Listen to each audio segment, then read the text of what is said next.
Hey everyone! Today we're talking about this anime right here, the Grimm Variations. What exactly is this? Well, basically, it's like an anthology of stories based off of fairy tales that we know, like Cinderella, Red Riding Hood, Hansel and Gretel, and so on. And there are 6 of them. And pretty much, this is taking these stories and putting them more towards how they originally were, which was with a much darker tone. And some of these episodes take that dark tone maybe a little too far. It gets very bloody. There's quite a bit of sexual things, and in one of the episodes in particular has a line in it that throws me off because of who says it, and it's pretty messed up when you get to it. It's a character in the Elf and the Shoemaker episode. So this is definitely not a show for everyone. But if you are interested in fairy tales and want to see these more darker takes on them, then by all means check it out. But like I warned you before, it does have some elements that might not mesh well with some people. But with that said, what I want to talk about the series outside of that is what they do with the animation, because I feel like they have a bit of a missed opportunity here with the presentation of the show. And to show you what I mean, let's take a look at this episode here. As you can see, this art style feels very fairy tale book-esque, or something like in a children's book with really nice paintings and all that. And it is this art style that you would think is used for the stories that they're telling, because there are fairy tale stories, so you would think this is the art style used for the fairy tale stories. But in fact, this is the art style used for the people who are talking about the stories, which I thought was a bit of a missed opportunity, because this art style is really interesting and unique looking with how it looks with like the lines and shading, and how it looks way more storybookish, and how the aesthetic is way more storybookish. So I thought it was strange that instead of using this for the stories that are being told, they use a more modern animation style. And I feel like they should be switched. And with a lot of what happens in these stories, I feel like the more fairy tale-esque designs in the opening of the episodes would fit better. But what can you do? They chose to give the stories the more modern animation, and then the people talking about them the storybook and like aesthetic, which is kind of strange. But it also makes you think: are the people who are in the storybook style of animation actually the storybook people? But that wouldn't really work, now would it? Because the stories that are being told don't ever reference these people. However, I do find it interesting that in some of the episodes, the main characters that open up each episode, like this young girl here, some of these characters make appearances within the stories that are being told. Now, I'm not going to say when they pop up, but you'll notice them when they show up within the stories that they're talking about. Like, there's a story where she pops up as a character in the story. There's a story where these two brothers pop up in one of the episodes, which is pretty cool. And it's a pretty fun surprise when they do. But overall, I would say this show is pretty interesting, especially if you're somebody who is into fairy tales and likes that kind of lore and wants to see a darker twist, because a lot of the Brothers Grimm stories that these are based on are already pretty dark stories. And these tend to take them a bit darker in some cases. Sometimes I think they maybe they do a little too much, like a little over the top with the blood and some stuff that pops up in some of the episodes.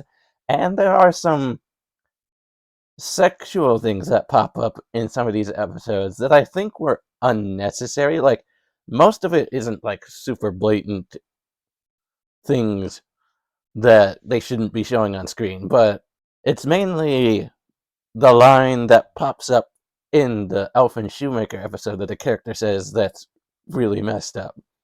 And I will show you which character says this line, just for when you get to, if you decide to watch this series and you get to this character, just be prepared for them to say something pretty out there that really probably shouldn't be coming out of a person like this.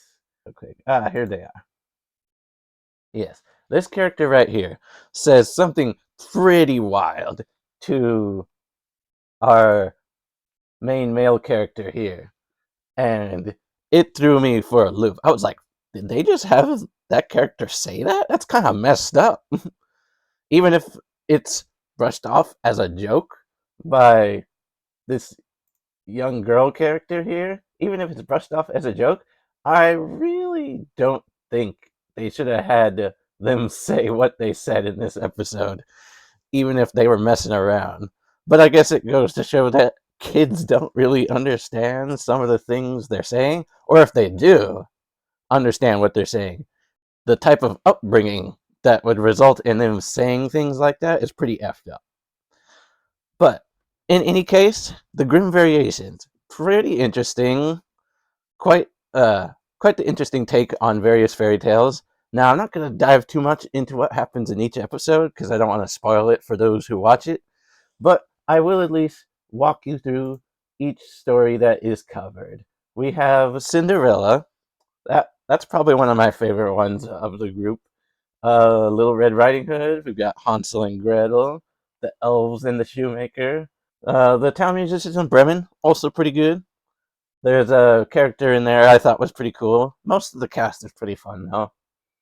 Now, the last episode, The Pied Piper of Hamelin, takes advantage of what I was talking about earlier with the art styles, where in this episode there is a portion of it that utilizes that storybook aesthetic that you usually get in the start of each episode with the main characters. And the moment it happens is really cool and very pretty and well done.